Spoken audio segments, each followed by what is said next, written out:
السلام عليكم ورحمة الله وبركاته. إن الحمد لله نحمده ونستعينه ونستغفره ونتوب إليه. نعوذ بالله من شرور أنفسنا وسيئات أعمالنا. من يهده الله فلا مضل له ومن يضلل فلا هادي له.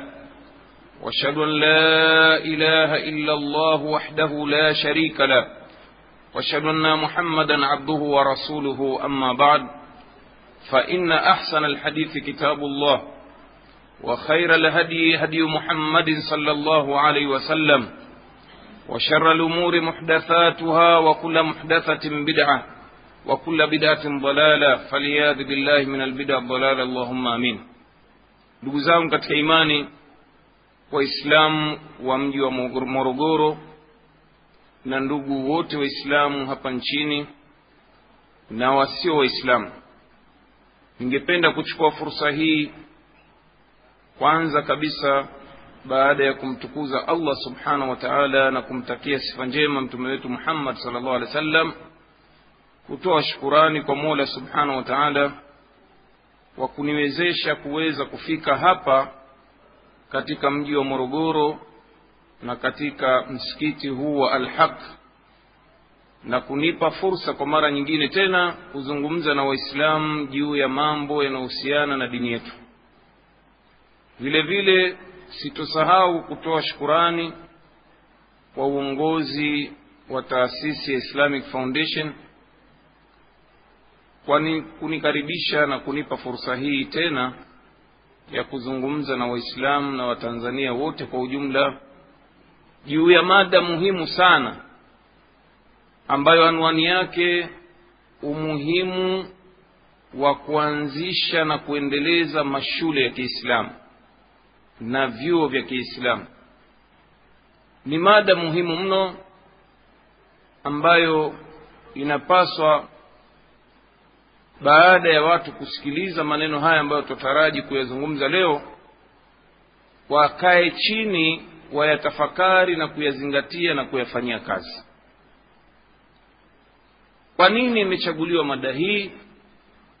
Ni kutokana na ile hali ambayo waislamu leo inawakumba nchi hii ya unyonge wa aina mbalimbali, ukiwepo unyonge wa kielimu. Na unyonge huu, ndugu zangu katika imani, haujawakumba waislamu wa nchi yetu, bali kwa ujumla ni unyonge ambao upo katika ulimwengu mzima wa Kiislamu, ambao unyonge huu umewapelekea kutawaliwa na wasio waislamu kifikra, kimawazo, kiuchumi, kijamii na kielimu hasa. Mazungumzo yetu ya leo, ndugu zangu katika imani, yatagusia sana unyonge wetu wa kielimu, kwa sababu kupitia elimu ndipo mtu huweza akanyanyuliwa, na kwa kupitia elimu, kwa maana kuikosa, basi mtu ndiyo huanguka na hudhoofika. Kwa hiyo tutadurusu insha Allahu taala katika muhadhara wetu huu, kwanza kutafakari juu ya hali tuliokuwa nayo kielimu.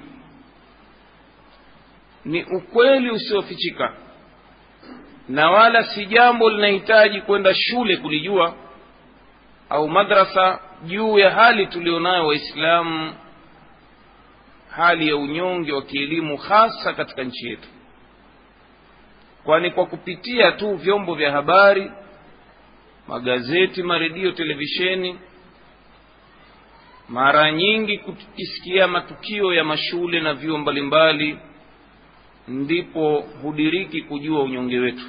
Matukio ya mitihani ya kitaifa, iwe ni ya kuingia sekondari au kuingia vyuo vikuu, ni jambo ambalo liko dhahiri shahiri kwamba waislamu tunakuwa nyuma mno katika matukio ya vijana wetu. Kwani ukiangalia mara nyingi hutangazwa mfano vijana 10 bora waliofaulu kwa daraja la juu, kwa upande wa masomo ya sekondari ya daraja la O au daraja la A, utakuta 10 bora walio wengi waliokuwa katika 10 bora ni wasio waislamu, na kama yupo muislamu basi inakuwa ni nadra. Hivyo hivyo kiangalia ushindani wa mashule, kiangalia mashule 10 bora, mara nyingi na kwa kiasi kikubwa mashule yasiokuwa ya Uislamu ndio yanaongoza, hasa mashule yanayosimamiwa na makanisa. Aghlabu utaona shule ya kwanza utasikia ni Saint fulani, Saint Mary, Saint John, Saint kadha, Saint kadha, na baadhi ya shule za serikali chache zinaingia katika orodha za 10 bora. Au pia ukiangalia katika shule 100 bora, ni jambo ambalo litakupa tabu ukiangalia kwenye gazeti lililotoa matukio kuangalia shule ya Kiislamu iliyofanya vizuri. Itakubidi uwe na tochi ya kukagua majina na listi ya orodha za mashule, utakuja kugundua shule ya Kiislamu imechukua nafasi ya 84, ya 50, ya 70 au ya 100. Na mara nyingi shule ya mwisho inashika mkia inakuwa ni shule ya Kiislamu, mara nyingi, sio mara zote. Hii ni ishara ya wazi, ndugu zangu, ya udhaifu wetu. Ama kwa wale vijana wetu ambao wanadiriki kubahatika wa Kiislamu kuingia katika vyuo vikuu, wanatuelezea hakika ya mambo ilivyo, kwamba ukiangalia katika vile vitivo nyeti kama vile kitivo cha sayansi na teknolojia au vitivo mfano vya matibabu, faculty za medicine au za matibabu, utakuta Waislamu wako 5%, nadhara kuwapata wamefikia mpaka 10%. Ama vile vitivo ambavyo tutasema ni vya arts au biashara, utakuta idadi ya Waislamu inaongezeka. Lakini vile vitivo ambavyo wanasema ni nyeti kama hivyo vya kisayansi na teknolojia pamoja na matibabu, utakuta Waislamu wako wachache. Na hili limepelekea matukio yafuatayo, kwamba nyanja na nyadhifa zote kuu zimekamatwa na wasiokuwa Waislamu kwa kiasi kikubwa mno. Kiingia kwenye hospitali za mikoa, hospitali za kitaifa, madaktari kama wako 100, basi madaktari Waislamu utawakuta wako 10, 11, 12. Vile vile ukiangalia kwenye taaluma na nyadhifa kuu za serikali, kama vile mfano mawaziri, makatibu wa wizara, wahandisi wa mikoa, waganga wa mikoa, wahasibu wakuu, walimu wakuu wa mashule, asilimia kubwa ni wasiokuwa Waislamu. Hii inaashiria ishara ya wazi kwamba Waislamu tuko wanyonge. Ndugu zangu katika imani, kwa nini unyonge huu? Je, ni Uislamu au Waislamu kubaki na dini ya Uislamu ndio kumewafanya wamebaki hivi? Hakika maadui wa dini wametumia fursa hii ya unyonge huu kulingania Waislamu watoke kwenye dini yao, kuambia kwamba hii dini ndio iliwapelekea mkawa wanyonge hivi. Kwa hiyo wewe toka kwenye dini utapata maendeleo, sababu dini yenu haipendi maendeleo. Dini yenu haishughulikii elimu za kidunia, nyinyi mmebaki na elimu za akhera. Na kweli na ule mfumo wa elimu ambao leo tutauzungumza kwa kina, na mitaala ya mashule nayo vile vile imesaidia kuangusha nafsi za vijana wetu, kupomoa hima za vijana wetu katika kuupapatikia Uislamu. Na athari zake zinaonekana kwamba vijana wengi wamedharau Uislamu kwa ile dhana kwamba ndiyo dini ambayo imewapomoa katika maendeleo kwa ujumla, na hasa maendeleo ya kielimu. Lakini tukitafakari maandiko yaliyomo ndani ya kitabu cha Mwenyezi Mungu na sunna yake, tutakuta maneno haya si sahihi. Kwani hakuna kitabu kitakatifu ambacho kimehimiza swala la elimu kama Uislamu. Hakuna kitabu ambacho kimehimiza kutafuta elimu kama kitabu cha Qur'an. Swala la elimu limepewa nafasi kubwa sana katika maandiko matukufu. Utafuta elimu, faida za elimu, fadhila za wenye elimu. Mfano wa aya hizo, Mwenyezi Mungu Subhanahu wa Ta'ala anasema qul hal yastawi alladhina ya'lamuna walladhina la ya'lamun. Sema we Muhammad, waambie watu, je, ni sawa wale wenye kujua na wale ambao hawakujua au hawajui? Jawabu tumewachiwa sisi wanadamu kwamba sidhani kimaumbile mtu atasema mwenye kujua sio bora kuliko asiyejua, au kwa maana nyingine asiyejua ni bora kuliko mwenye kujua. Jawabu tumeachiwa sisi wenyewe, kwa sababu kimaumbile jawabu tutakalokuwa nalo wanadamu, mwenye kujua ni bora kuliko yule. Vile vile angalia bwana Mtume sallallahu alaihi wasallam katika kushushiwa wahi, aya kwanza inamsisitiza asome. Anaambiwa sallallahu alaihi wasallam, iqra bismi rabbika alladhi khalaq, soma kwa jina la Mwenyezi Mungu aliyekuumba, Mola wako aliyekuumba. Kwa hiyo amri ya kwanza amepewa bwana Mtume ni ya kusoma. Sitoshe, vile vile Qur'ani imenyanyua daraja la wasomi pale Allah Subhanahu wa Ta'ala alipowaambia Waislamu kwa ujumla, waumini, kwanza kuwaambia kwamba wao ndio ambao wenye elimu, ndio ambao watakuwa wenye kumnyenyekea Mwenyezi Mungu, pale aliposema innama yakhsha Allaha min ibadihi alulama. Hakika katika waja wake Mwenyezi Mungu wenye kumuogopa Mwenyezi Mungu ni wale wenye kusoma, maulama. Vile vile katika kuwanyanyua daraja waliosoma kabainisha Allah Subhanahu wa Ta'ala pale aliposema yarfa'illahu alladhina amanu minkum walladhina utul ilma darajat. Mwenyezi Mungu amewanyanyua cheo wale walioamini katika nyinyi na wakatenda matendo mema, kawanyanyua, na wale ambao wamepewa elimu kawanyanyua madaraja ya juu. Kwa hiyo hii inaashiria namna gani Mwenyezi Mungu Subhanahu wa Ta'ala alivyoweka fadhila kwa watu ambao wamesoma. Na aya nyingi ndugu zangu ambazo zimetutaka sisi kutoka kutafuta elimu, na elimu ya kwanza tumetakiwa tuitafute ni elimu ya dini ya sharia. Ni pale Allah aliposema ma kana almu'minuna liyanfiru kaffa, kisha akasema falaula nafara min kulli firqatin minhum ta'ifa liyatafaqahu fi ddin waliyundhiru qaumahum idha raja'u ilayhim la'allahum yahdharun.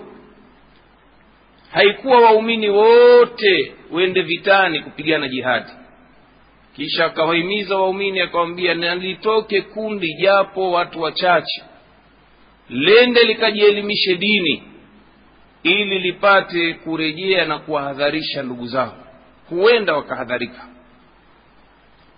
Na ndio Mtume sallallahu alaihi wasallam vile vile akahimiza watu kutafuta elimu. Man kharaja, sallallahu alaihi wasallam anasema, man kharaja fi talabil ilmi fahuwa fi sabilillah hatta yarja, mwenye kutoka kwa ajili ya kutafuta elimu basi huyo yuko katika jihadi mpaka atakaporejea. Wanachuoni katika aya hii ya ambayo Mwenyezi Mungu safa laula nafara min kulli firqatin minhum ta'ifa, wanasema hii ni aya ambayo inaelekeza agizo mbadala la jihad, kwamba elimu nayo kuitafuta ni katika jihadi, ni mbadala wa kwenda huko vitani. Pale aliposema hai waumini wote wende vitani, baadhi yao wende wakatafuta elimu, basi itakuwa kule kutafuta elimu ni mbadala wa jihadi, kwa maana ya kwamba wasiende wote, baadhi wende jihadi hii na wengine wende jihadi hii. Na mtume ndio akaweka wazi zaidi kwamba mwenye kutoka kwa ajili ya kutafuta elimu basi yuko katika jihadi mpaka atakaporejea. Na maana kwamba akifa njiani kwa nia ya kutafuta elimu basi huyo atakuwa amekufa, ni shahidi. Ndugu zangu, na aya nyingine nyingi ambazo zinaashiria watu kutafakari, kutoka katika kutafuta fani mbalimbali na kututaka waumini tuijenge ardhi hii, zinaashiria wazi juu ya sisi kutafuta elimu tena za pande zote. Pamoja na kwamba tunasema elimu ya dini ndiyo ashraful ulum, ndiyo elimu takatifu tukufu, yatakiwa ipewe kipaumbele, lakini elimu zote kwa ujumla zimepewa nafasi mpaka wanachuoni wamezitaja kwamba hukumu ya kuzitafuta pia inaweza ikawa ni faradhi kifaya, ni wajibu wenye kutosheleza. Kwa maana ya kwamba endapo kuna watu katika kijiji wanapata matatizo ya afya, mfano malaria kwa wingi, ikawa watu wanazikwa kwa matatizo ya malaria haya mara kwa mara, watu vifo vingi vinatokea, basi mtaendelea kupata dhambi mpaka mtoe kijana wenu au mtu kwenda kutafuta elimu ya tiba ili aje kuwasaidia. Pale mtakapomtoa mtu basi dhambi zinakatika. Ndio ikaitwa faradhi kifaya, ni faradhi yenye kutosheleza. Kwa maana mmoja akienda atatosheleza kuondoa dhambi za wengine. Hizi ni elimu za dunia.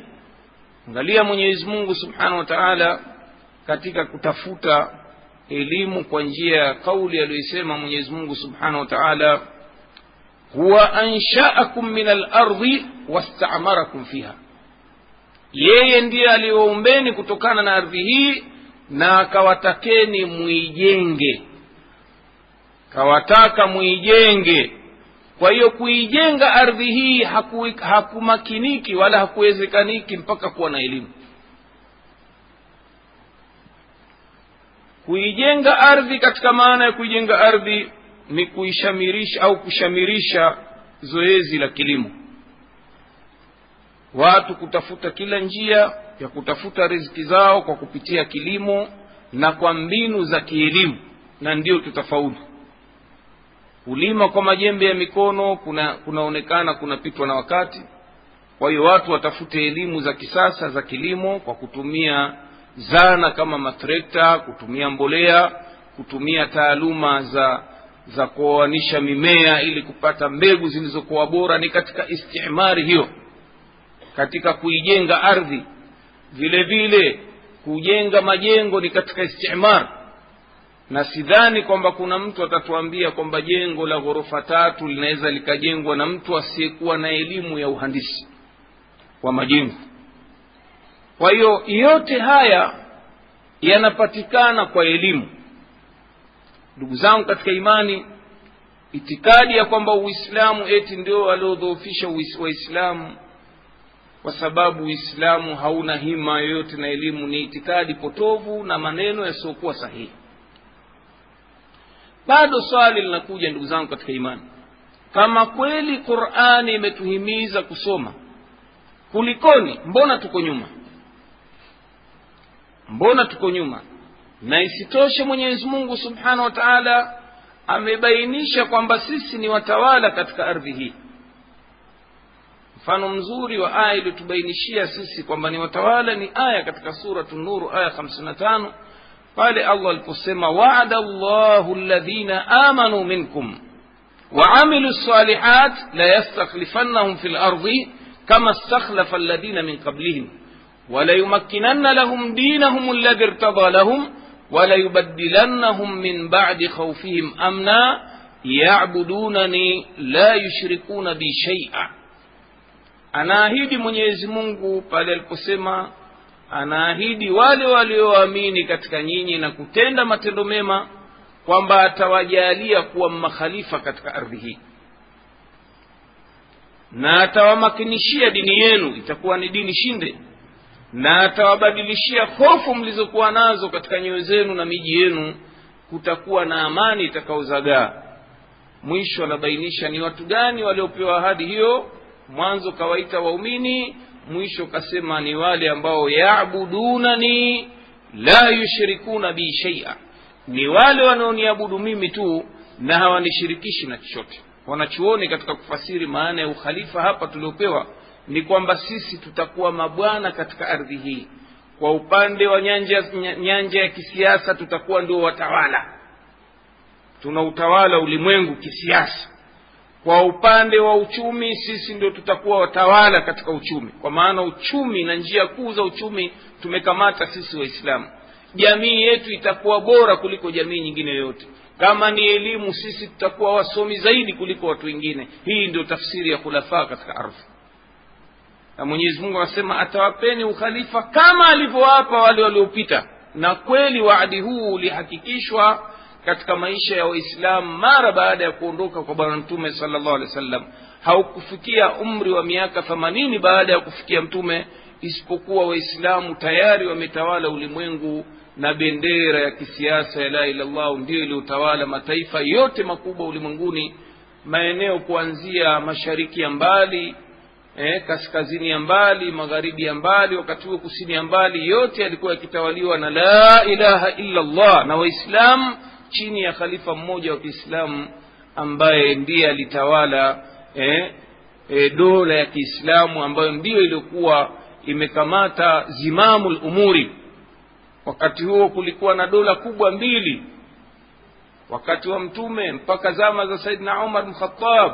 Dola zote ziliangushwa na zikawa chini ya bendera ya la ilaha illa Allah, dola ya Waroma na dola ya Wapeshia wa Furs. Kwa hiyo ni ahadi imetekelezeka. Ama kwa upande wa elimu ni jambo ambalo hawakanushi wasiokuwa Waislamu, bali wanaliandika kwenye vitabu kwamba lau kama si Waislamu kufika bara Ulaya kusini, basi leo Ulaya isingefikia hapa tulipofika.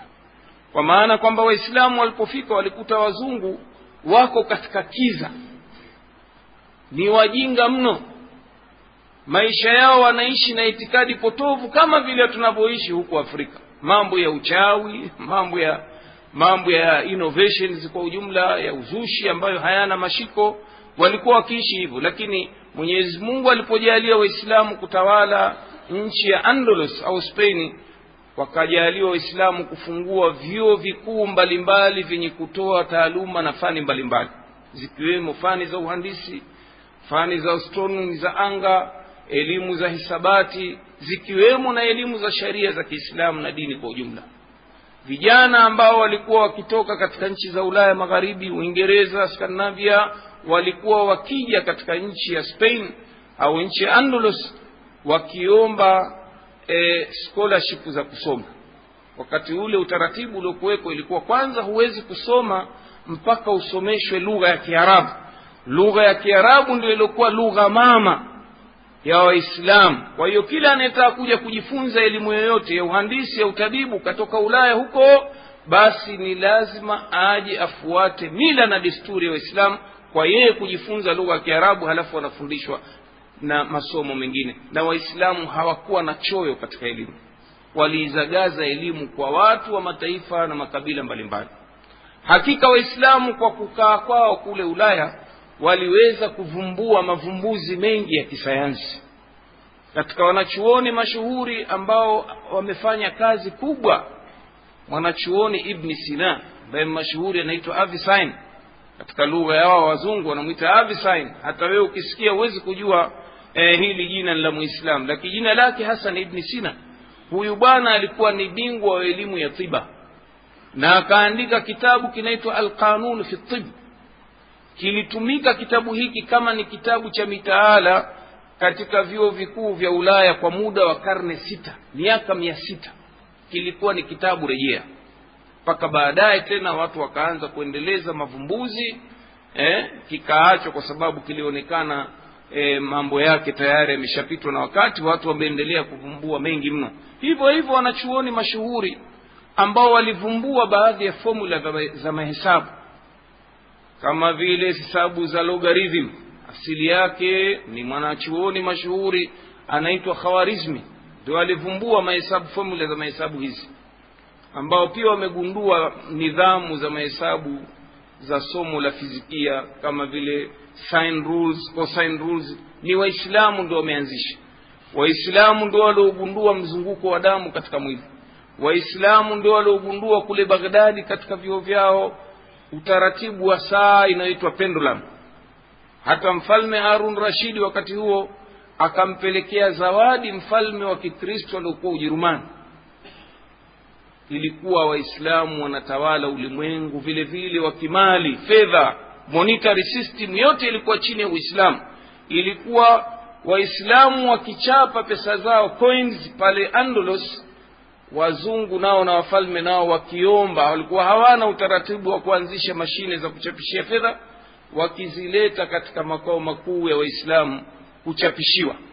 Kwa sababu Waislamu ndio walikuwa tawala ulimwenguni kimali, basi mfalme anaandikwa jina lake hilo la Kikristo alionalo, lakini linazungushwa neno la ilaha illa Allah Muhammadur Rasulullah kwenye coin, pesa ile, kuonyesha Uislamu ndio unatawala leo katika ulimwengu, kama ilivyo leo dola ya Marekani inatawala ulimwengu mzima.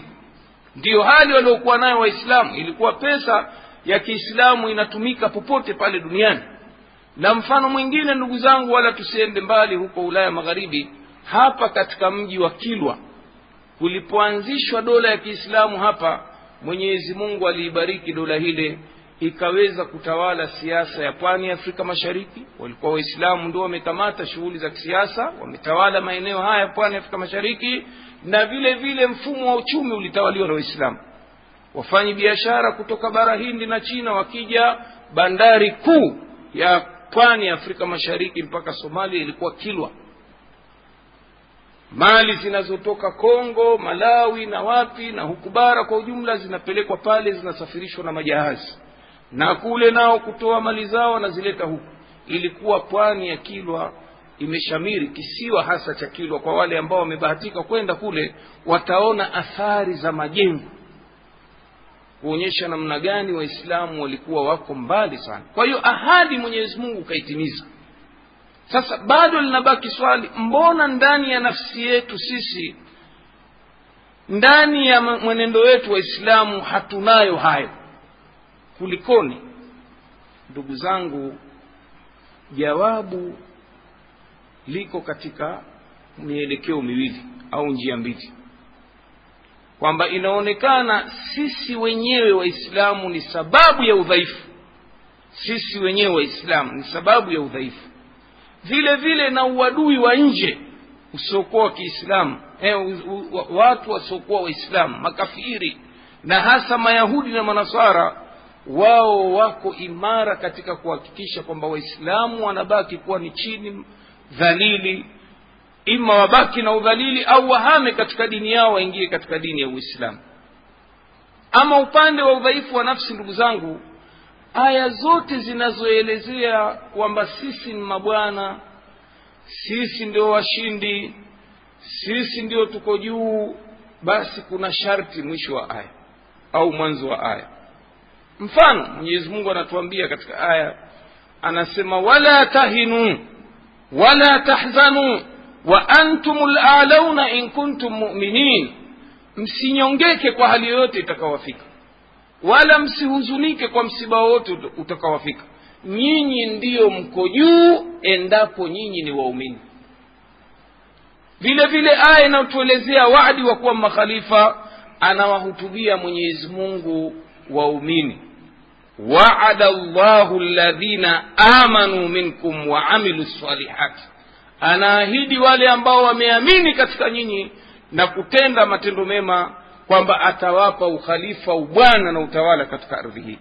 Ama aya nyingine ambayo iko wazi zaidi katika sura An-Nisa, Mwenyezi Mungu anasema walan yaj'ala Allahu lilkafirina 'ala almu'minina sabila. Hatojalia milele kuwapa njia makafiri ya kuwatawala waumini. Kwa hiyo inaonekana ambao watakuwa watawala na hawatotawaliwa na asiyekuwa Muislamu ni wale ambao ni waumini. Kule aliposema nyinyi mko juu endapo nyinyi waumini. Sasa dalili ya udhaifu wetu iko hapa kwenye kitu kinaitwa imani.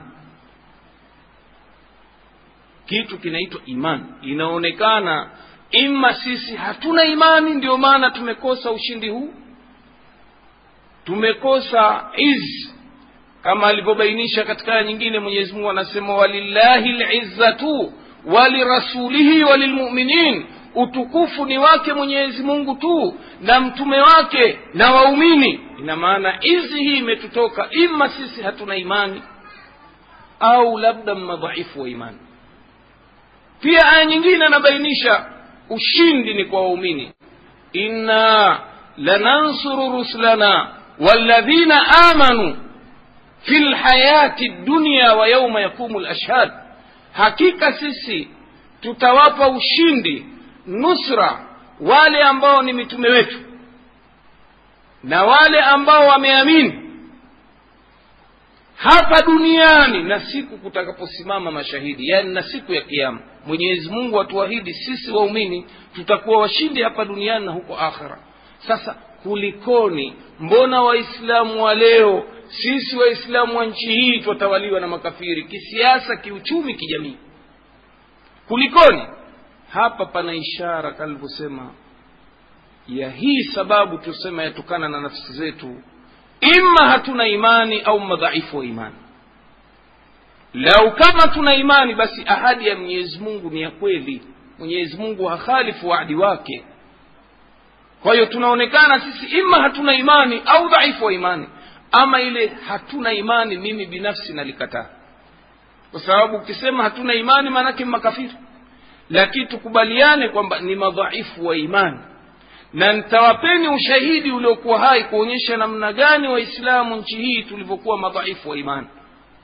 Mwenyezi Mungu Subhanahu wa Ta'ala, bwana Mtume sallallahu alaihi wasallam anatuambia man raa minkum munkara falyughayyirhu biyadihi fa in lam yastati' fa bilisanihi fa in lam yastati' fa biqalbihi wa dhalika adhafu al-iman, atakayeona ovu katika nyinyi alizuie kwa mkono wake, yani kwa nguvu. Wanachuoni wanafasiri hivyo, akishindwa kutumia mabavu basi aseme, akishindwa kutumia mabavu basi achukie, na huko kuchukia ni dalili ya udhaifu wa imani.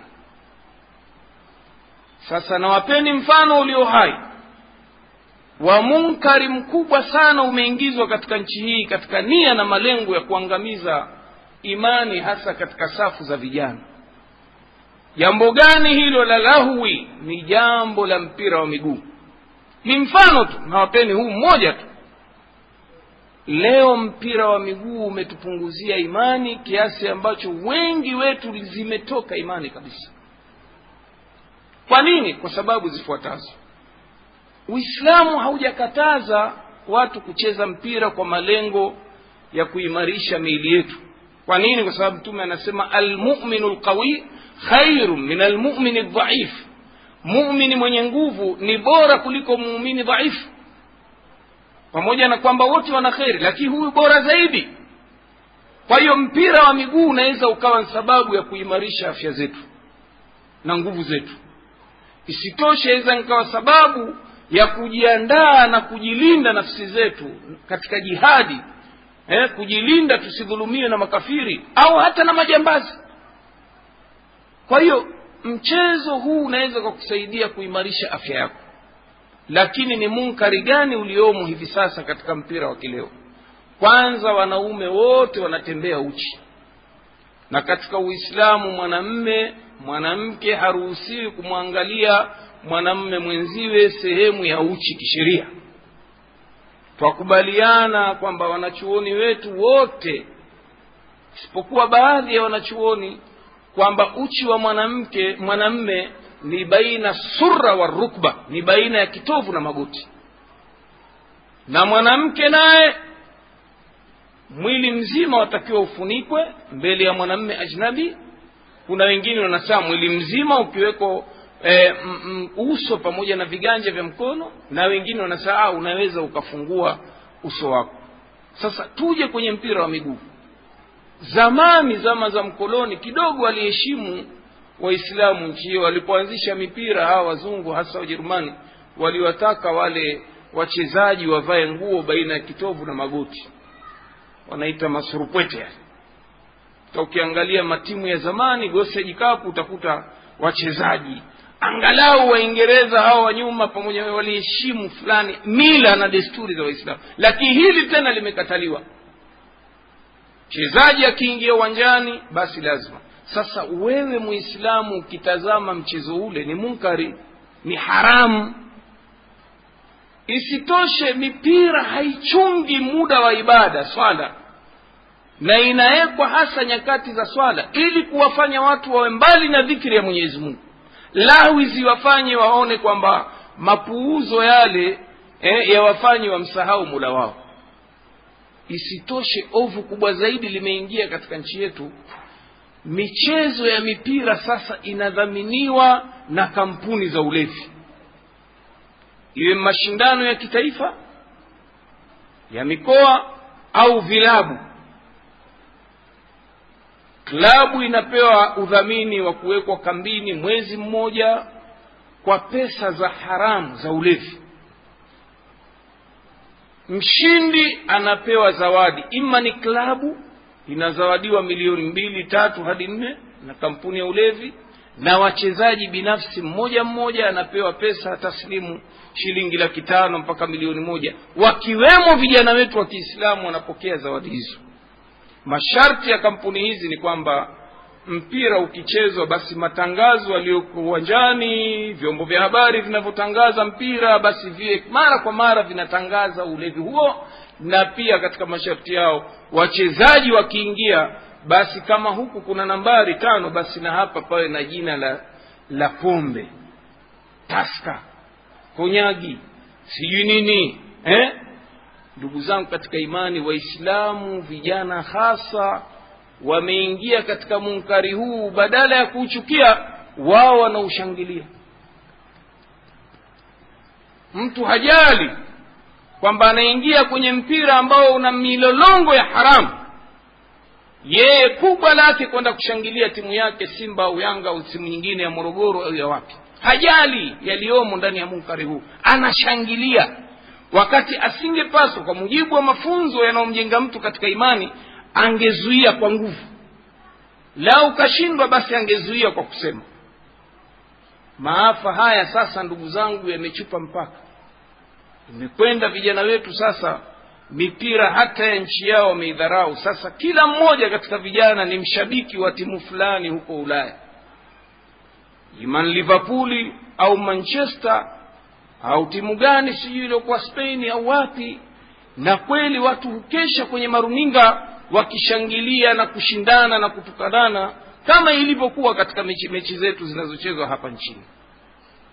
Baya zaidi kwa wale ambao wanashangilia mfano timu za nje, wengine kwa kujua kwa kutojua wamekuwa washabiki mfano wa timu ya Liverpool, timu ambayo uhai wake unaenda hiyo timu kwa kudhaminiwa na kampuni ya ulevi Carlsberg. Ni kampuni ya ulevi Carlsberg inadhaminiwa timu hii na kampuni ya ulevi. Kijana kwa mapenzi yake anakwenda kuvaa jazi au fulana, anaona ni ufahari kujitambulisha kama yeye ni mshabiki wa Liverpool, anavaa jazi ile nyekundu na hapa kuna jina la ulevi, anatangaza, anasaidia kutangaza.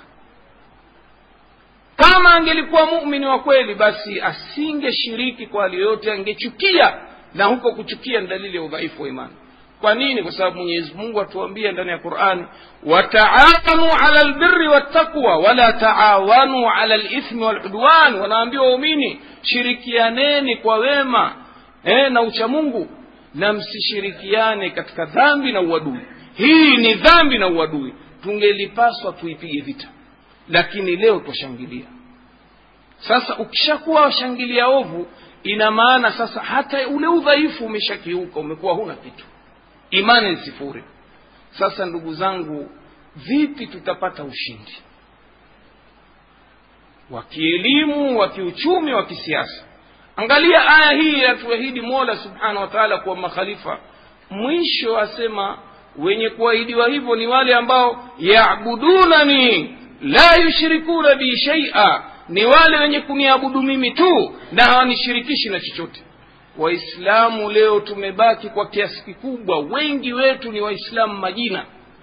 Tumejiingiza katika njia moja au nyingine ya matendo ya ushirikina. na yale aliyoahidi Mtume sallallahu alaihi wasallam kwamba yatokea yametokea, na yapo hasa yamedhihiri katika safu zetu sisi Waislamu wa leo duniani na hapa Tanzania. Yale matendo ya ushirikina aliyokuwa akihadharisha bwana Mtume ya kijahilia yote yamerudi.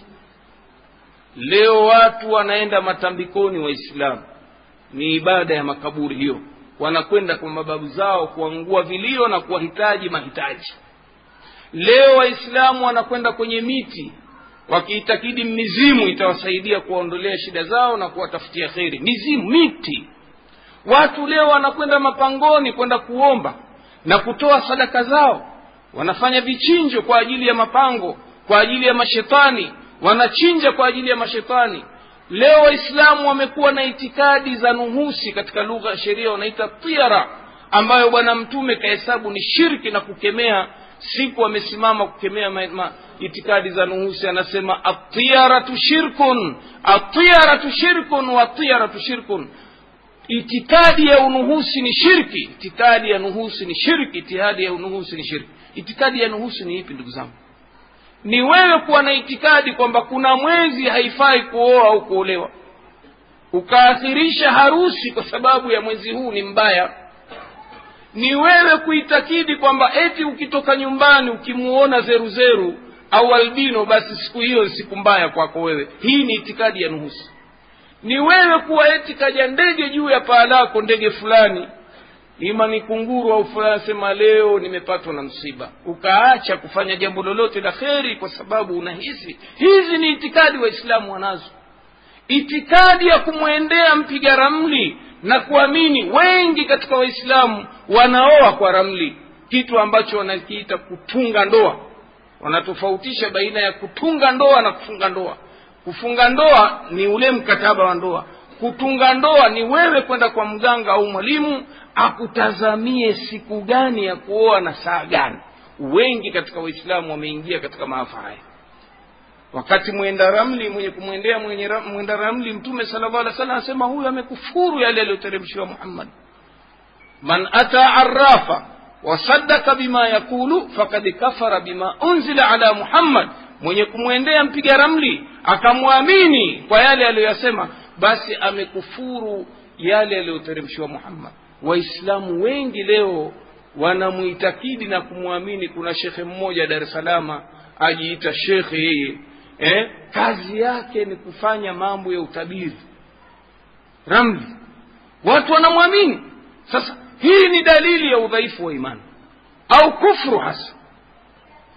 Tutapata wapi ushindi wakati Mwenyezi Mungu anasema yarfa'illahu alladhina amanu minkum walladhina utul ilma darajat? Atawanyanyua cheo tu wale ambao wameamini Mwenyezi Mungu katika nyinyi, na wale ambao wamepewa daraja, wamepewa elimu. Waislamu leo tumeahidiwa katika aya ya ukhalifa tutaishi kwa amani, lakini nyoyo zetu zimejaa hofu, majumba yetu yamejaa hofu, miji yetu imejaa hofu, na wanasiasa wanatudanganya, wanatuambia Tanzania ni kisiwa cha amani. Kweli kuna mahala pa amani kama msikitini? Wakati Mtume anaingia Maka akawaambia wa makafiri, man dakhala baitan fa huwa amina, atakayeingia msikitini basi huyo ni amin, amepata amani. Nyumba za Mungu zingepaswa ziwe na amani, lakini kweli zina amani nyumba hizi? Wengi wetu viatu vyetu tumeviingiza humu ndani. Mimi vyangu hivi hapa, hii ni ishara ya amani.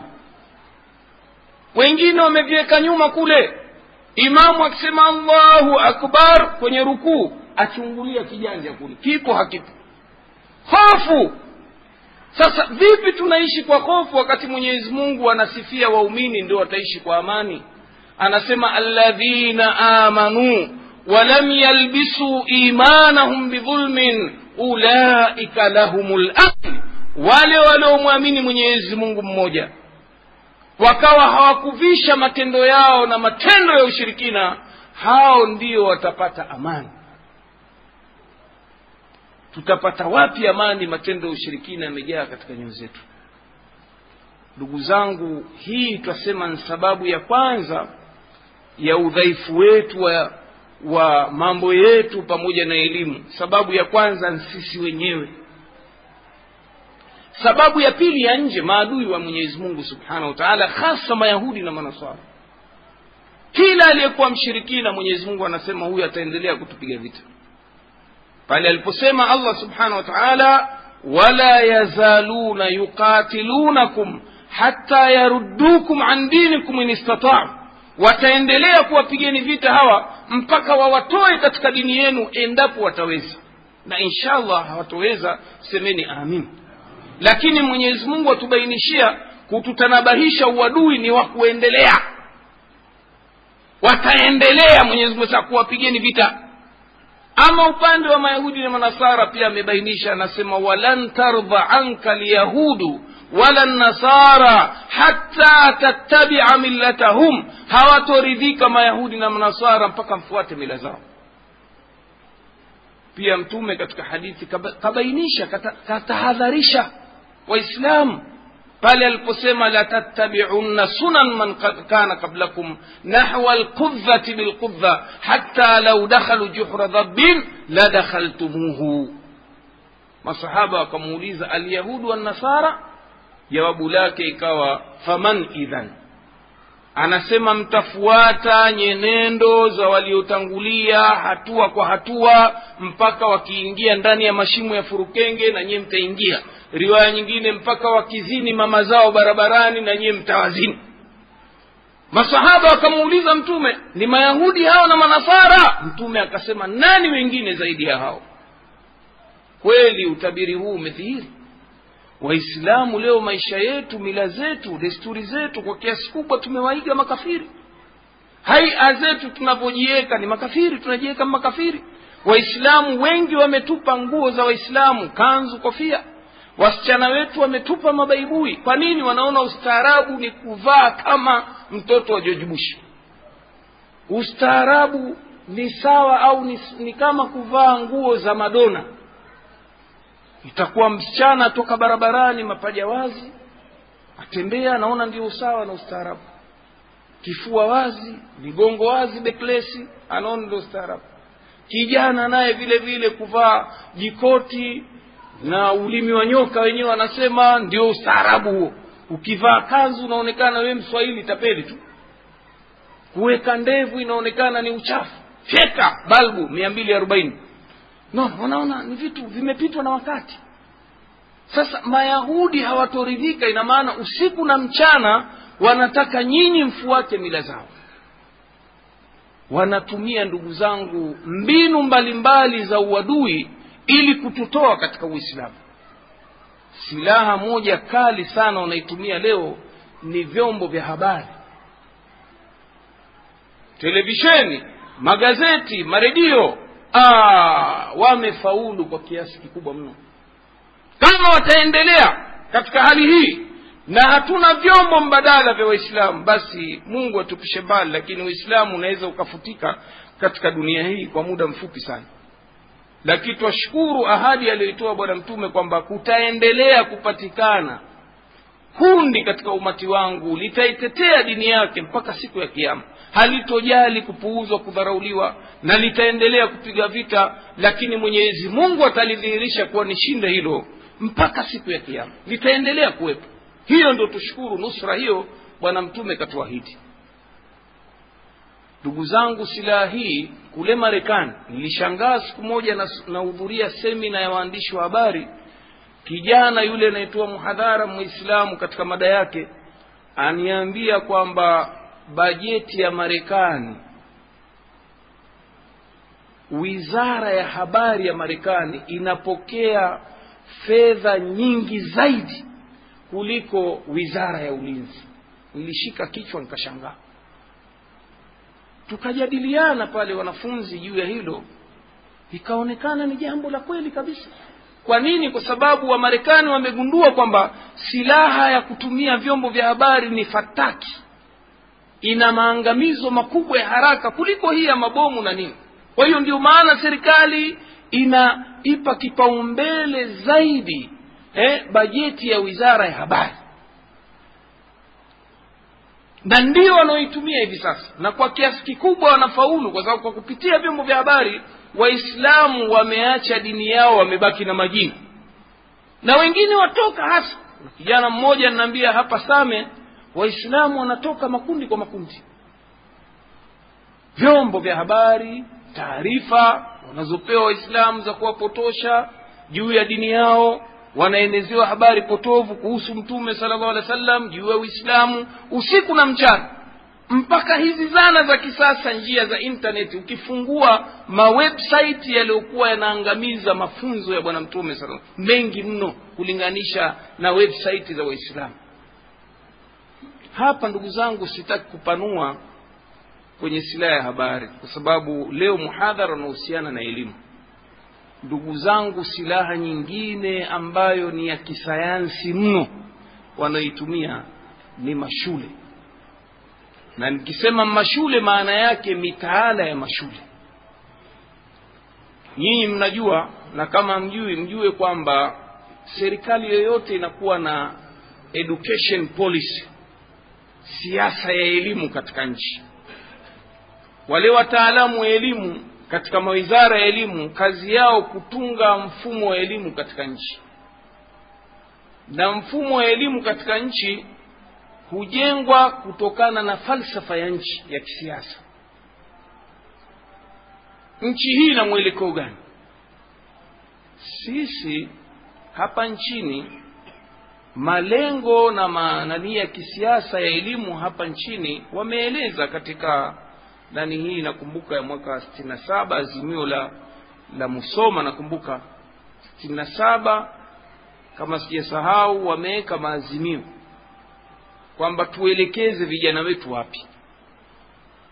Maazimio yako wazi kwamba falsafa ya elimu nchi hii iwe ni siasa ya kisocialist, siasa ya ujamaa na kujitegemea. Hivyo mitaala yote ielekezwe kumfanya kijana wa Kitanzania awe ni mjamaa. Lengo jingine ni kumjenga kijana Mtanzania awe ni mzalendo, Mtanzania mwenye kupenda mila na desturi za nchi yake. Jingine katika malengo, kumfanya kijana awe anapenda lugha yake ya asili, lugha ya Kiswahili, na kuiheshimu. Jingine katika malengo, aelimishwe katiba ambayo ndio sheria mama ya nchi, aipende na kuiheshimu. Haya ni katika baadhi ya malengo ya elimu nchi hii. Sasa vitabu vyote vinavyoandikwa vinataka kumjenga kijana katika mfumo huu. Na katika malengo pia kuelimisha vijana kwamba nchi hii na mwelekeo serikali yake kwamba isiwe na dini. Isiwe na dini. Wananchi wenyewe wana dini, lakini siasa ya nchi, serikali iwe haina dini. Sasa hapo zamani kulipotangazwa azimio la Arusha, nchi hii ilikuwa wazi kabisa kwamba inafuata siasa ya ujamaa na kujitegemea. Lakini ilivyokwenda ikabainika kwamba siasa hii imeleta kufeli kwa uchumi na maendeleo ya uchumi, ikawa nchi imefilisika kiuchumi, inahitaji misaada kutoka nchi za Ulaya Magharibi na Marekani. Wale watu wakashurutisha kwamba nchi hii, kama mnataka misaada, basi mbadilishe mwelekeo wenu, muhame kutoka siasa ya ujamaa, muingie kwenye soko huria, siasa ya kibepari ambayo itampa mtu uhuru wa kufanya anachotaka. Tukalazimika siasa, wakakubali, basi mwelekeo wa siasa ukabadilika. Hivyo hivyo navyo mitaala ya mashule ikabadilishwa kwa mwelekeo mpya. Kwa wale vijana mnaosoma au mliowahi kusoma huko nyuma, tulikuwa na somo linaloitwa siasa. Somo la siasa. Katika aliomo tulikuwa tuambiwa tuwe wa jamaa. Jamaa ni imani, kwa hiyo tuwe wa jamaa. Vile vile katika tuliofundishwa tumeambiwa nchi hii itakuwa na mwelekeo wa siasa ya chama kimoja, na demokrasi iwemo ndani ya chama kimoja. Basi baada ya mabadiliko, vitabu vya mitaala vikabadilishwa, kukaanzishwa somo linaitwa la uraia. Somo hili lengo lake ni kumfahamisha kijana wajibu wake kama raia wa nchi hii, haki zake, na katika haki kubwa kabisa ni kutekeleza siasa inaitwa demokrasi. Kwa hiyo kuna vitabu vimeanza kuandikwa vya somo la uraia mpaka sekondari mpaka chuo kikuu. Humo ndani pia vijana wanafundishwa mbali ya somo la demokrasia ambalo tutaliona madhara yake, na vile vile wanafundishwa kazi za serikali, kazi za mabunge, za vyombo vya kutunga sheria, mfano raia mwema awe nani, hivi maneno mengi yanazungumzwa katika somo hili la civics ambalo ni la uraia. Vile vile na vitabu vya taaluma mbalimbali vimekuwa vikiandikwa kwa mwelekeo huo. Mfumo wa nchi hivi sasa umekuwa huria. Kwa hiyo vijana wanatakiwa waelewe kwamba sasa ni nchi na kwenda soko huria. Kwa hiyo katika masomo ya hesabu kuna mahesabu ya biashara. Vijana wetu tutaona wanaelimishwa mfano mfumo wa riba kwamba ni kitu halali kabisa, bali wanafundishwa namna ya kutafuta riba, formula ya riba na mfano wake na mengineyo mingi. Sasa kwa kupitia mfumo huu wameamua soko wa Waislamu kuwaharibu vijana wetu kwa kuwapandikiza fikra za kufuru na uadui dhidi ya Uislamu. Na twasema kwa muda mfupi walipoweka haya katika vitabu vya mitaala, athari zimeshaanza kuonekana. Tawapeni mfano wa baadhi ya vitabu ambavyo katika utafiti wangu nimeufanya, nimeona athari mbaya za mitaala iliyopo hivi sasa. Kama haitobadilishwa basi tutakuwa hatuna Waislamu baada ya miaka 50. Mfano au mifano ambayo nataka kuitoa katika muhadhara huu, sisi wa Tanzania, wa Afrika, bila kujali dini zetu, kule Ulaya, kwa sababu Mayahudi ndio wametawala uchumi wa ulimwengu, siasa, wameona wajaze fikra katika akili za Waafrika, hasa wapate kujihisi kwamba wao ni wanyama na kwamba Mayahudi ndio ambao mabwana kwa mujibu wa maandiko yao ndio wanadamu. Kwa hiyo wameamua kupandikiza hizi fikra, wakaziita za kisayansi, kwamba sisi asili yetu ni nyani, sisi asili yetu ni nyani. Kwa hiyo katika somo la historia mada hiyo ipo. Katika somo la sayansi, biolojia, somo hilo lipo, kwamba vijana wetu wabebeshwe fikra kwamba asili yao wao ni nyani, babu yao wa kwanza nani ni nyani. Katika kitabu cha historia mfano cha darasa la 4 maneno haya yamo, watoto wetu wanafundishwa. Hiki kitabu kinafundishwa katika shule zetu ambazo tunaita English medium. Humu ndani mnasomo katika hilo somo la historia, wanasema evolution of men. Neno evolution ni kwamba maana yake ni maendeleo ya kitu kuelekea kwenye afadhali, evolution. Fikra za kwamba mwanadamu asili yake ni nyani zimeletwa na Myahudi mmoja anaitwa Charles Darwin huko Ulaya. Asili yake Mwingereza kiuraia, lakini Myahudi kidini. Yeye kaeneza hizi fikra na kadai kazifanyia utafiti wa kina wa kisayansi, eti kagundua kwamba sisi wanadamu asili yetu nyani. Sasa maneno haya yanafundishwa mtoto wetu darasa la 4.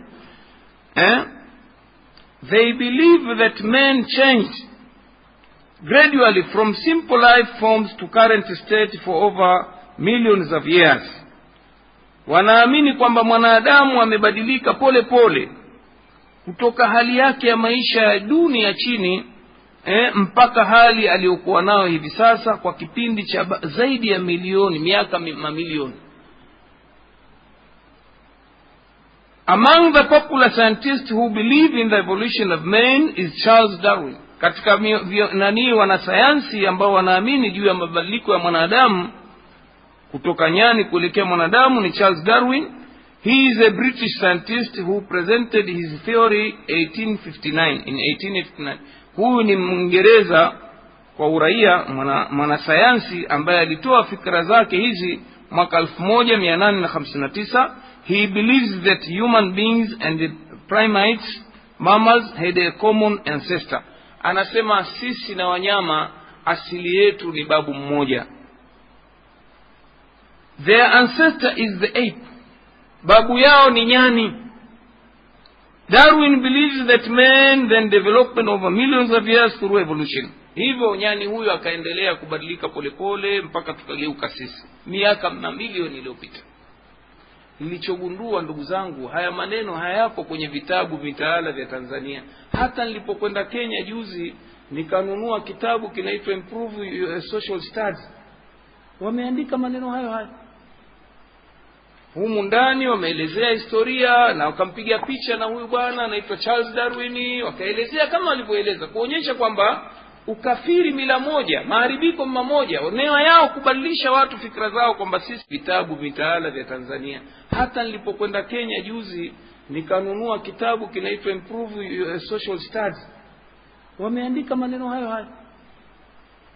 Humu ndani wameelezea historia na wakampiga picha na huyu bwana anaitwa Charles Darwin, wakaelezea kama walivyoeleza, kuonyesha kwamba ukafiri mila moja, maharibiko mmoja, nia yao kubadilisha watu fikra zao kwamba sisi asili yetu nyani.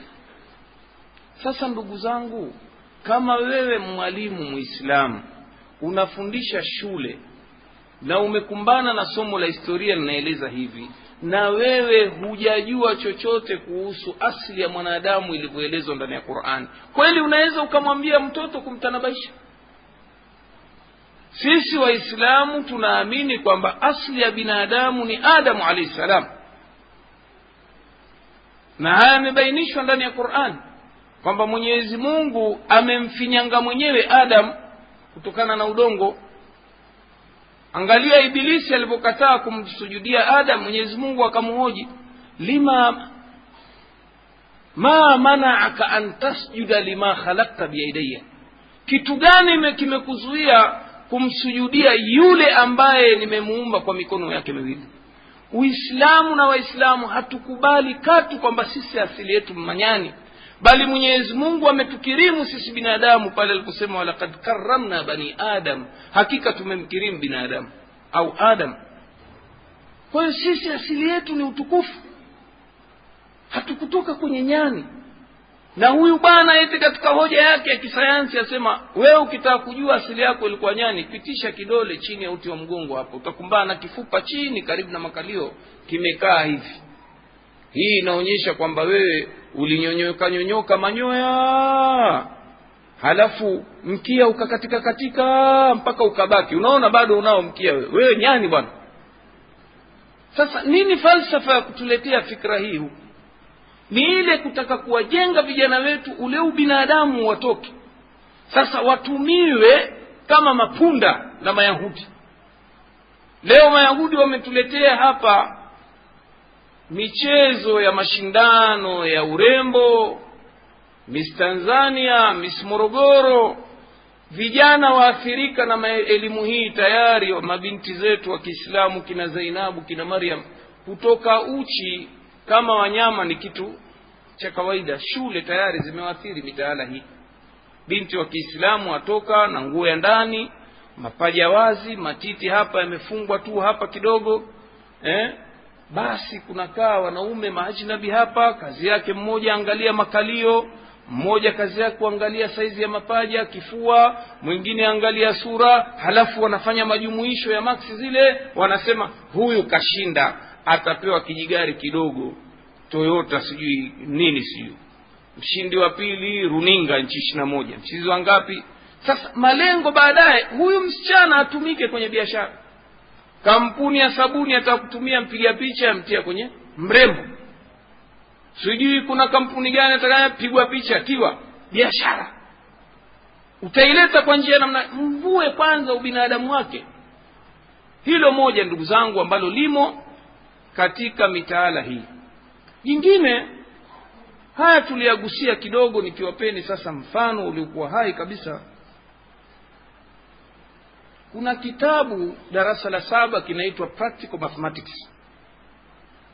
Humu ndani kuna somo la biashara. mtoto anafundishwa hisabati za biashara. Katika jumla ya hisabati za biashara anafundishwa formula ya kupata riba.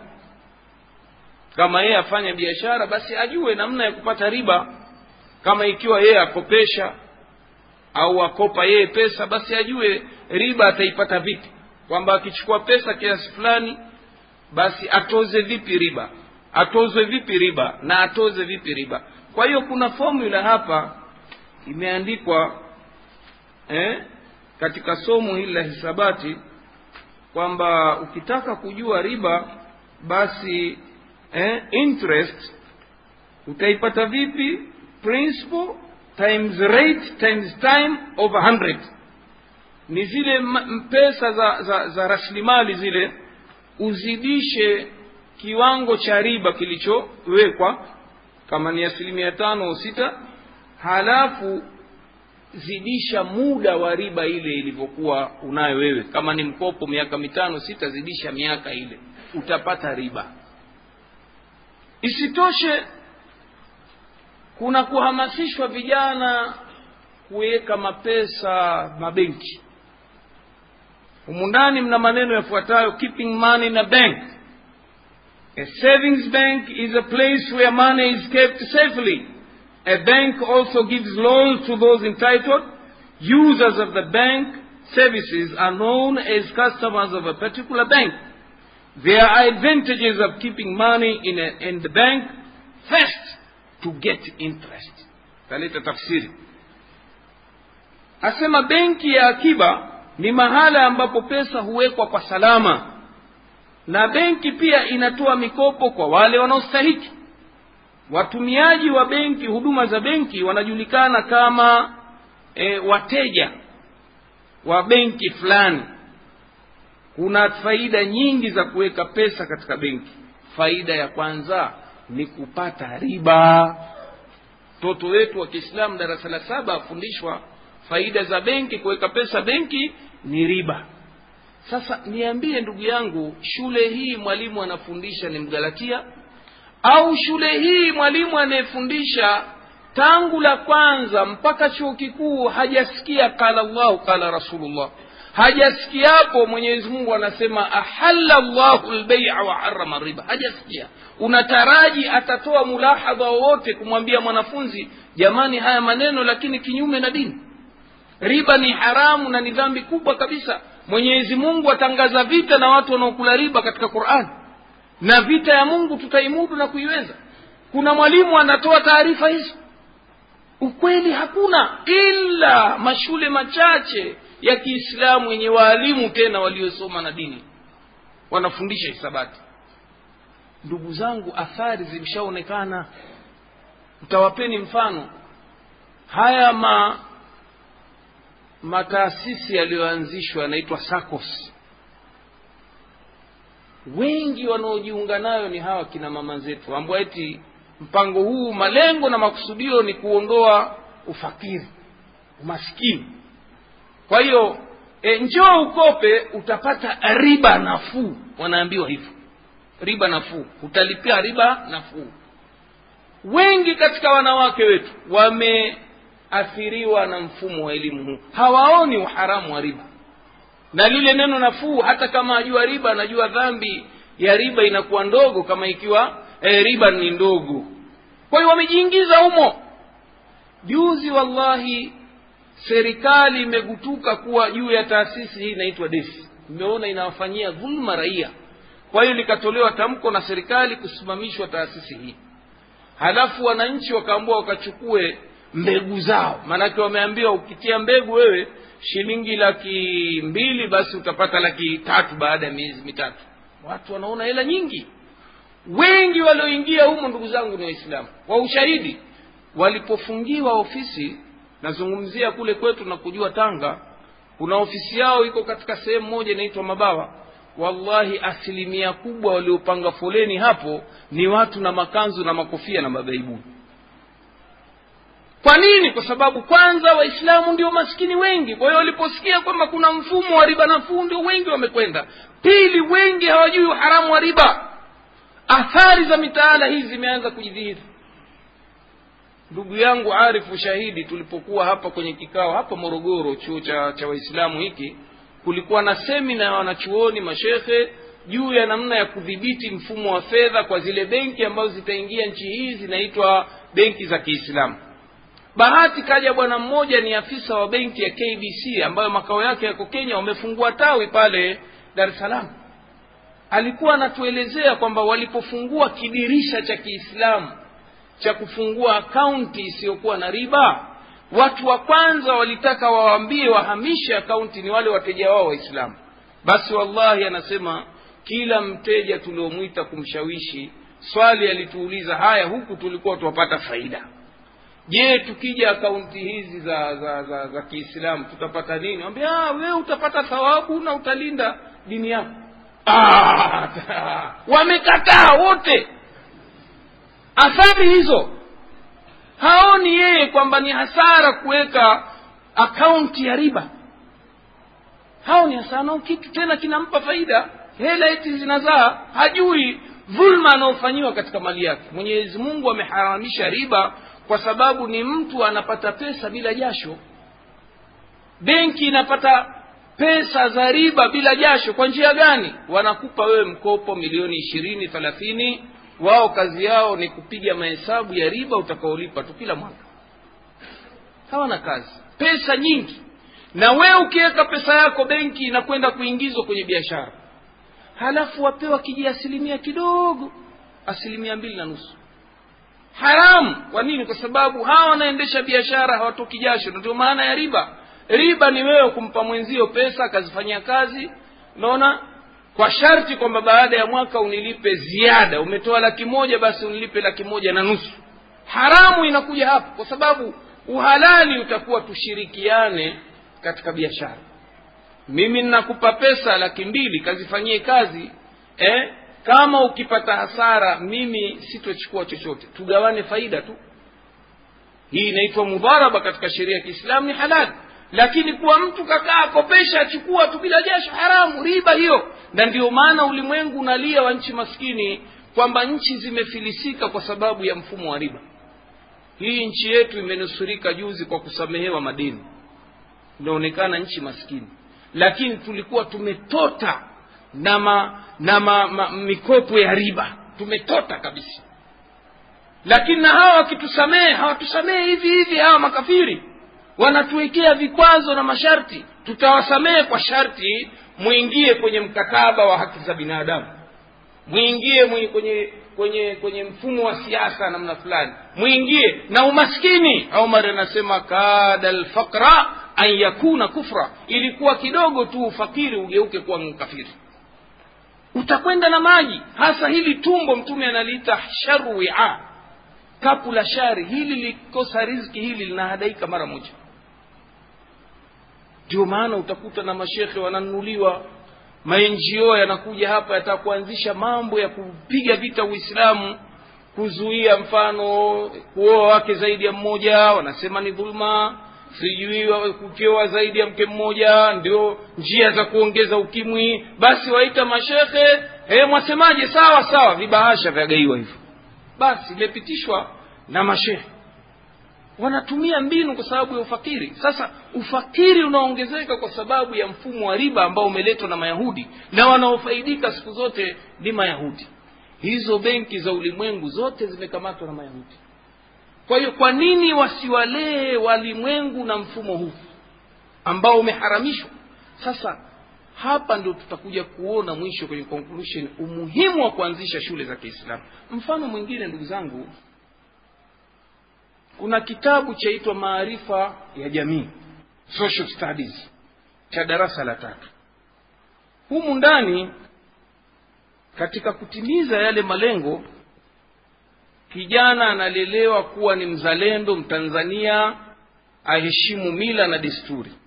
Sasa afundishwa tabia njema, aambiwa akionana na mtu njiani basi amwamkie shikamoo, akitaka kwenda kuzuru mgonjwa mwambie pole. Sawa, ndio mila zetu. Shikamoo, ukimwona mkubwa mwite shikamoo. lakini mtoto huyu asoma la 3 mpaka la 7 12 hajafundishwa fadhila za salamu alaikum, unataraji ataiheshimu salamu alaikum? Si ndio leo athari zimeonekana, mtu akiwa kidogo mkubwa akiamkiwa na kijana au mtoto, assalamu alaikum wa rahmatullahi wa barakatuh, shika adabu yako, mimi saizi yako mimi sitaki. Hataki mamkuzi yanayotoka mbinguni. Salamu mamkuzi yatoka mbinguni, isitoshe ndio mamkuzi ambayo mtume ni sababu ya kuleta mapenzi baina yetu. Bwana mtume anasemaje kuhusu salamu, ndugu zangu? Afala adullukum ala shay'in idha fa'altumuhu tahabbtum, niwaonyesheni jambo ambalo mkilifanya mtapendana. Afshu salama bainakum, toeni salamu baina yenu.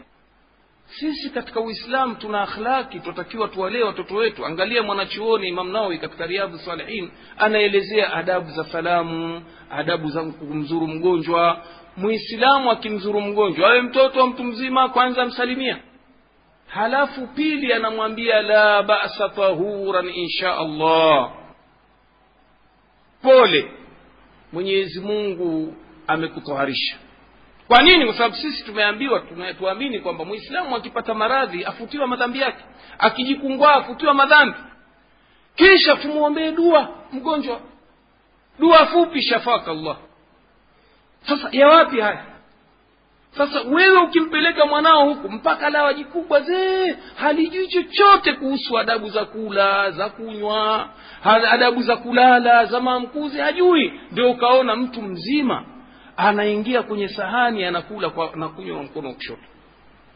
Mara nyingine anambia, bwana shekhe usile na mkono wa kushoto. Mimi sasa nitaichafua glasi. Sasa wewe kujifananisha na sheitani na kuchafua glasi, lipi dhara dogo na lipi dhara kubwa? Kwani una wasiwasi gani ukichafua? Si huko mama watoto huko atasafisha. Lakini uingie kwenye haramu, kula na mkono wa kushoto na kunywa na mkono wa kushoto. Wengine wafanya kuiga ustaarabu na mila za kinaswara. Yuko kijana mmoja yuko chuo kikuu kule, asema wananicheka sana kwa sababu mimi vijiko na nauma naeka pembeni nakula, halafu nikishakula nafuata sunna ya kuramba. Wananicheka sababu mimi mshamba. Waislamu wenziwe hao wamelelewa humu na vitabu hivi, hawaoni fadhila ya kula kwa mkono wa kulia, kuramba. Katika sunna kuramba, ukila na mkeo mrambishane, thawabu unapata, fadhila. Sasa hili halifundishwi humu. Ukimpeleka mtoto hapati vitu namna hii. Jingine jamani, baya zaidi, ndani ya kitabu mfano wa hiki, wataka kujengwa uhusiano baina ya Muislamu na Uislamu kwa msingi wa dini moja inaitwa ya uzalendo na Utanzania, sote ndugu moja. Sasa hapa pamewekwa picha ya kwamba kuna vijana wawili, mmoja anaitwa Uthmani na mwingine Elia. Sikilizeni haya maneno. Elia ni Mkristo, wazazi wake Elia pia ni Wakristo. Elia na wazazi wake humheshimu na kumwabudu Mwenyezi Mungu. Uthmani ni Muislamu, wazazi wake Uthmani pia ni Waislamu. Uthmani na wazazi wake humheshimu na kumwabudu Mwenyezi Mungu. Elia na wazazi wake humwabudu Mwenyezi Mungu kanisani. Uthmani na wazazi wake humwabudu Mwenyezi Mungu msikitini. Wakati mwingine watu humwabudu Mungu sehemu yoyote iliyotengwa maalumu kwa ajili hiyo. Elia, wazazi wake na waumini wake wote wa Kikristo wanapoomba dua kwa Mungu wanasema wanasali. Uthmani, wazazi wake na waumini wote wa Kiislamu wanapotekeleza ibada ya swala wanasema wanaswali. Hivyo kusali ni wajibu kwa watu wote, wakubwa na wadogo. Sasa sikilizeni maneno ya mwisho haya na uhatari wake kwa kijana wako anayesoma shule huko. Mwalimu wetu ametufundisha kuwa Mungu ni mmoja na dini zote ni sawa. Muislamu aliyesoma msingi wa dini ya Kiislamu kweli anathubutu kusema maneno haya? Haya si kinyume cha Qur'ani sarih. Haya, inna dina inda Allahi al-Islam, hakika dini mbele ya Mwenyezi Mungu ni Uislamu. Isitoshe Mwenyezi Mungu anasema faman yabtaghi ghayra al-islam dinan falan yuqbala minhu wa huwa fil akhirati min al-khasirin. Yeyote atakayetaka dini sio kwa Kiislamu basi hatokubaliwa huko mbele na Mwenyezi Mungu na akhira atapata hasara.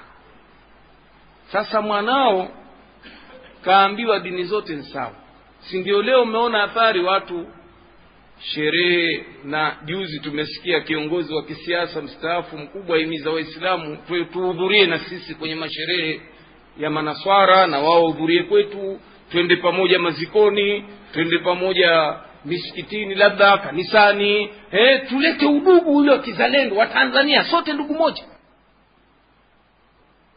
Kweli huu ndio Uislamu ambao twataraji utakuja kumkomboa? Au haya ndio mafunzo yatakuja kumfanya Muislamu aonyeshe identity yake ni Muislamu? Na wapeni kisa kimoja kimejitokeza cha kuhuzunisha. Tulikwenda kufanya dawa huko Sambani, tukamkuta mzazi mmoja wenzetu wasema kamuozesha binti yake Mkristo, jambo ambalo ni haramu katika Uislamu. Hili liko wazi, haramu, haifai. Kweli kuna mahusiano tumepewa na Wakristo wa aina fulani, tuambiwa tuweza kuwaoa wao mabinti zao na kula vichinjo vyao, lakini kuoa haramu, haifai. Kumuozesha Mkristo binti wa Kiislamu haramu. Sasa sikiliza hoja aliyotupa. Asema ni kweli, lakini hawa wenzetu wanakwenda mbinguni kwa kupitia Yesu, na sisi Waislamu tunaenda mbinguni kwa kupitia Muhammad. Tutakuja kukutana huko huko. Unaona? Dini zote ni sawa. Sawa, mamoja tu. Sote ndugu moja tu wa Tanzania. Sasa ile innamal mu'minuna ikhwa iko wapi? Imepewa mbadala innama tanzaniyuna ikhwa. Na watoto wanalelewa hivyo mashule.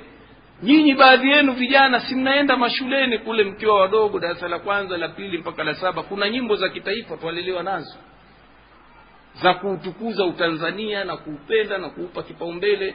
Ndugu zangu katika Uislamu, mtu hakatazwi kupenda nchi yake. Angalia Mtume alipofukuzwa Maka, alikuwa na maneno yasema ya Makkata innaki ahabbu biladillahi ilaik.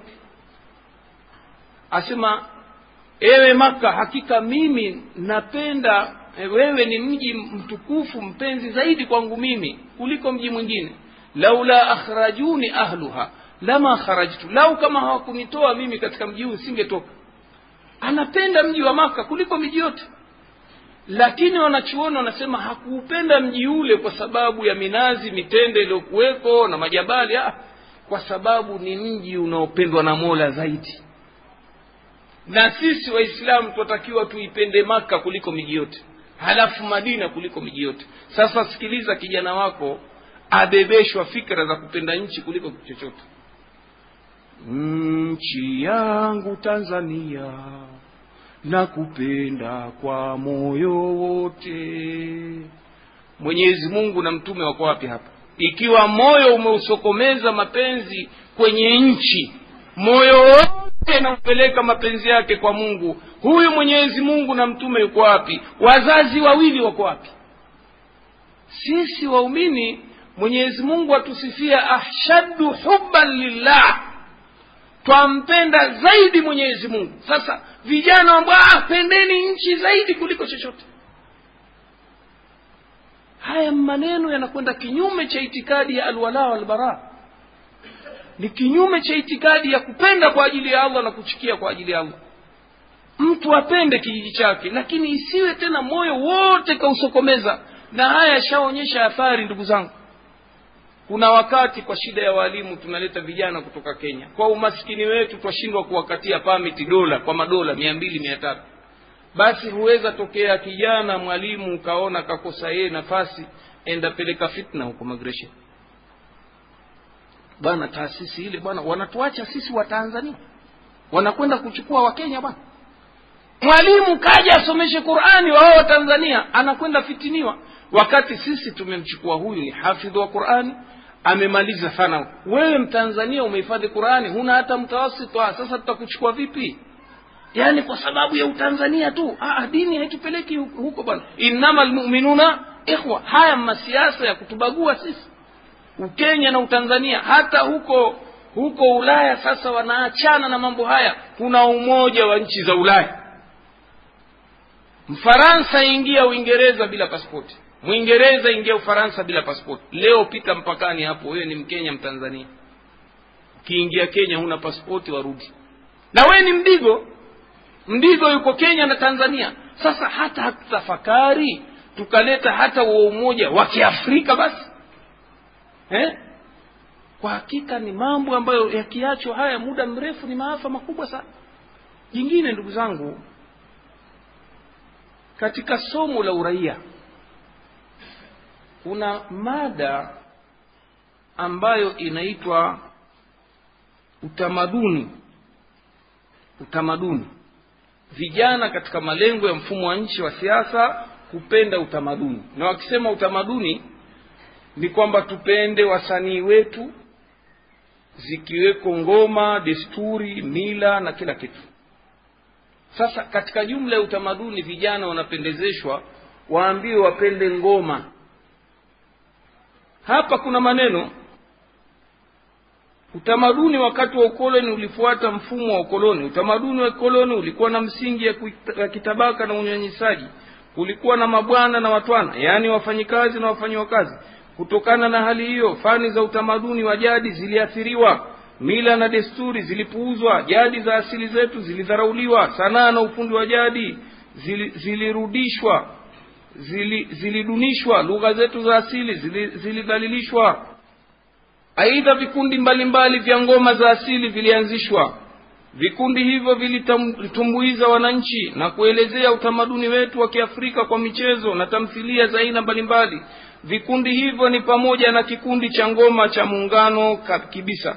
Ngoma za asili zilisaidia kufuata fikra duni zilizopandwa na wakoloni kuwa ngoma zetu ni za kishenzi. Vikundi vya ngoma vilipata washiriki wengi na kuimarika siku hadi siku. Leo hivi vipo vikundi vingi vya ngoma za asili kama vile mdundiko, unyago na kadhalika. Sasa hapa kwa elezo utamaduni, mwalimu Muislamu haelezi kwamba jamani kuna utamaduni mzuri na mbaya.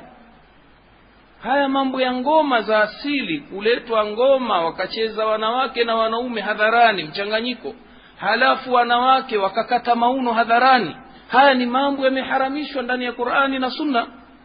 Mtoto aachwa aonekana ni kitu cha kawaida. Humu katika kitabu kingine kumechorwa picha hasa wanaelezea habari za utamaduni wetu. Wamechorwa hapa mabinti pamoja na wavulana, wale wanawake wanaonekana wananengua mauno yao. Na mle ndani hakuna maelezo yote kwamba hili jambo halifai. Unaona kwa Waislamu hili hakuna maelezo, mtoto aachwe hivyo hivyo. Naona kitu cha kawaida. Sasa matunda yake leo watoto wetu wa kike kucheza viuno hadharani kitu cha kawaida. Kwenye mahfali za mashule tuambiwa jamani tucheze nguo za asili, wanacheza watoto wa kike na vijiguo vifupi, manyasi na matiti hapa yamefungwa visidiria tu. Sehemu kubwa ya matiti yanaonekana, wanacheza na wazazi wanapiga makofi. Kwa nini? Walelewe katika utamaduni wetu na ngoma za asili. Haya, baada ya miaka 20, 30, 40, 50 kutabaki Uislamu. Jingine linaandikwa humu kuhusu mila. Kitabu hiki cha historia, Our Ancestors Had Rituals. Mababu zetu walikuwa na mila ambazo wakizifanya, nitatoa tafsiri ya haraka, zilifanywa wakifanya vichinjo kwa kuwa na imani za kidini, na mababu zetu waliabudu Mungu, waliamini kwamba Mungu ndiyo muumba wa ulimwengu, na walimwabudu Mungu kwa kupitia aina nyingi au forms nyingi, kwa njia nyingi. Baadhi yao walimwabudu Mungu kwa kupitia mababu zao waliokufa miaka mingi, ndio haya matambiko. Wengine walimwabudu Mungu kwa kupitia jua, na haya mambo yalikuweko Shinyanga kama mnakumbuka zama zile kumtokea vurugu sungusungu. Watu wanalazimishwa kuabudu jua. Bado kuna makabila yanaabudu jua, wanafuata mambo ya mababu zao. Wengine walimwabudu Mungu kupitia miti mikubwa kama vile mti wa mbuyu. Wengine walifanya mila zao kwa kufanya vichinjo kwa Mungu wao kwa kupitia minasaba tofauti. Walichinja wanyama kama ni matambiko au kufanya hii udhiya, wanaita nini, dhahia, sacrifice. Halafu kukaandikwa humu ndani kwamba hizi mila sawa, lakini kuna mila mbaya tunatakiwa tuepukane nazo. Sasa hizo mila mbaya zilizotajwa ni kumkeketa mwanamke. Jambo la pili katika mila mbaya ambayo tuambiwa tuziache, kulazimisha ndoa kwa wasichana. Jambo la tatu, kufanya dhulma kwenye mirathi. Sasa humu ndani kumeandikwa mila mbaya, lakini mila ya wazazi au wananchi kuabudu miungu maiti, mababu kwa kupitia matambiko, na haikuitwa ni mila mbaya, kitu cha kawaida tu. Sasa kweli kijana wa Kiislamu baada ya miaka 20 na malezi haya ataona uharamu wa kwenda matambikoni? Siku moja niliona kwenye gazeti katika uchaguzi mkuu uliopita Waislamu wa wapi sijui huko mji gani, Shinyanga, wameamua kumfanyia matambiko Kikwete ili apate ushindi. Waislamu wende matambikoni wakachinje kwenye mizimu huko ili apate ushindi. Waislamu. Sasa si ndio hizi athari za masomo haya? Watu wanaambiwa waheshimu mila hizi, nyingine waziona mbaya, nyingine waziona nzuri. Sasa kama mwalimu ambaye anafundisha hana msingi wa dini, mnataraji kitu gani kitatokea? Kwamba nchi hii Waislamu baada ya miaka 50 itakuwa Waislamu majina, kina Muhammadi, kina Mariamu, kina Zainabu, lakini matendo yao kuanzia asubuhi mpaka jioni matendo ya makafiri. Sasa hii ni njia wenyewe wanasema ya kisayansi, kwa sababu inaua kwa njia ya haraka Uislamu na njia ya kudumu. Kwa nini? Kwa sababu hii ni njia unalazimika wewe kwenda kumpeleka mtoto wako shule, na akienda shule ndio ukumbana na haya. Wewe ukisema ukiona matatizo haya hutaki kumpeleka shule, sasa mwanangu asije kaingia kwenye ukafiri, utashtakiwa. Kwa sababu kuna kipengele cha sheria ya elimu, lazima umpeleke mtoto akishafikia umri wa shule, umpeleke shule. Usipompeleka ni kosa la jinai. Au useme uanzishe madrasa yako asubuhi, usomeshi ila dini, au usomeshe na dunia, lakini huna license ya serikali, utashtakiwa. Kwa nini? Kwa sababu ukiandikisha shule yako lazima usomeshe mitaala hii. Ndugu zangu, ukweli ninawaambieni, sisi tumeanzisha shule taasisi. Ndugu zetu wa Islamic Foundation wameanzisha mashule, lakini mitaala ni hii. Lakini Waislamu tunadharurika kupeleka watoto wetu kwenye mashule ya Kiislamu kwa sababu ni dhara nafuu, akhafu darar, yote madhara. Lakini kumpeleka mtoto katika shule ya Kiislamu ni dhara nafuu. Kwa nini? Kwa sababu kule husomeshwa dini. Kwa hiyo akipachikwa fikra potovu hizi, basi walimu wa dini wanasaidia kufuta mawazo haya. Au shule hizi mara nyingine zinakuwa na walimu wanasomesha masomo ya dunia, lakini wamepata misingi ya elimu ya dini. Akifika kwenye somo la riba anatanabaisha, akifika kwenye somo kwamba mwanadamu ni nyani anatanabaisha. Ndio pale tunaposema jamaa, imekuwa sasa dharura kupeleka watoto wetu mashule ya Kiislamu. Kama maeneo hakuna mashule ya Kiislamu, dharura yaanzishwe haraka sana. Tukipuuza tumejiangamiza nafsi zetu. Hatuwezi kubadilika kuelekea kwenye ile ahadi aliyotuahidi Mola wetu mpaka tujibadilishe nafsi zetu kwa kupitia elimu hasa. Wajapani walikuwa duni sana walipopigwa bomu la Hiroshima, lakini kwa kupitia elimu wamenyanyuka cheo. Leo mpaka Marekani analia na uchumi, Mjapani yuko juu. Na nyie mnashuhudia kitembea barabarani, magari yote au mengi sana Japani, hivi vyombo Japani katawala kwa sababu ya elimu, sayansi na teknolojia. Sasa sisi hatuwezi kubadilika kama hatutobeba elimu. Na elimu kuna mahadhini ya kuelimisha, kwanza majumbani, pili manasari school, primary school, secondary school mpaka vyuo vikuu. Ndio maeneo ya kuelimisha watoto wetu. Tusipofanya hivyo tukubali defeat, kuanguka Waislamu. Na Muislamu wa kweli hakubali kushindwa. na makafiri, kwa sababu Mwenyezi Mungu kishasema hatujalia makafiri kuwapa njia ya kuwatawala waumini. Kwa hiyo Allah, ndugu zangu, wale walioanzisha mashule wafanye masemina ya mara kwa mara kuelimisha waalimu maovu na mabaya haya yaliyomo yanayokusudia kuangamiza Uislamu. Na wale ambao hawajaanzisha mashule waanzishe mashule na watafute wataalamu wa Kiislamu wenye kujua dini yao ili kuwekea mikakati bora ya kuweza kupambana na haya. Sisi tungelikuwa tumeruhusiwa tungeanzisha mitaala yetu, lakini ni marufuku thumma marufuku. Si rahisi. Tutakwenda na mitaala hii. Twasema kuna mazuri yaliyomo ndani, lakini mabaya yaliyopo ni hatari zaidi kuliko haya mazuri, kwa sababu yanakuja kutuharibia dini yetu, yanakuja kuvunja itikadi yetu ya Kiislamu. Kwa hiyo shime, ndugu zangu Waislamu popote pale nchini, tushirikiane katika kheri. Wataawanu ala albirri wattaqwa wala taawanu ala alithmi waludwan. Na Mwenyezi Mungu ametuahidi ushindi pale aliposema in tansurullaha yansurukum wa yuthabbitu aqdamakum. Mtakaponusuru dini ya Mwenyezi Mungu, yeye atanusuruni na atathibitisha nyayo zenu, atawaimarisha. Vile vile akasema Allah subhanahu wa ta'ala, walladhina jahadu fina lanahdiyannahum subulana, wale watakaopigania njia yangu tutawafungulia njia za kheri nyingi mno. Wallahi, jaribuni mtaona mafaulu. Sisi tuna majaribio na ndugu zetu wana majaribio. Islamic Foundation, mashule yetu yamekuwa yanaongoza kwa kiasi kikubwa katika mitihani ya kitaifa ya wilaya na mikoa, mara nyingi yanachukua nafasi ya kwanza. Ni baraka ya kusomesha dini ndani ya shule na kuikataa kufuru. Mwenyezi Mungu atunyanyua, tunakuwa juu. Juzi katika mtihani wa kitaifa darasa la 7, shule ya Muheza imeongoza kiwilaya, shule yetu.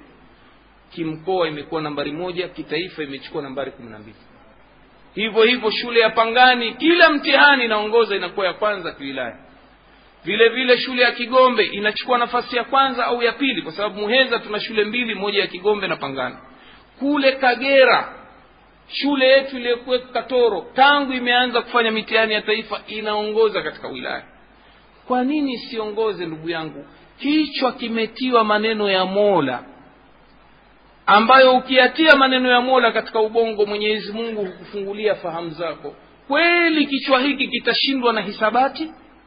Kichwa hiki kitashindwa na elimu ya jiografia au fizikia, au kitashindwa na elimu ya maarifa? Hakishindwi. Ndio maana Mwenyezi Mungu hubariki, na uzoefu unaonyesha wale watoto waliohifadhi Qur'ani wanaongoza siku zote katika masomo ya dunia na ya dini. Hii ni baraka. Kitabu hiki kimebarikiwa. Mwenyezi Mungu anamwambia mtume wake, kitabun anzalnahu ilayka mubarakun liyadabbaru ayatihi waliyatadhakkar ulul albab. Kitabu tumekuteremshia wewe Muhammad chenye baraka nyingi, ili wapate kukizingatia waumini aya zake na wapate kuwaidhika wenye akili. Pia moja ya sababu kubwa sana ya kutufanya imani zetu zipomoke ni kuacha kukisoma kitabu hiki. Wallahi, tungekisoma kitabu hiki tungekuwa juu. Lakini wangapi katika nyinyi leo kapitia msahafu? Tuangojea mwezi wa Ramadhani tena wiki ya mwanzo, 10 la mwanzo. Wengine wiki ya mwanzo wanakuja isikiliza Qur'ani kwa njia ya tarawih.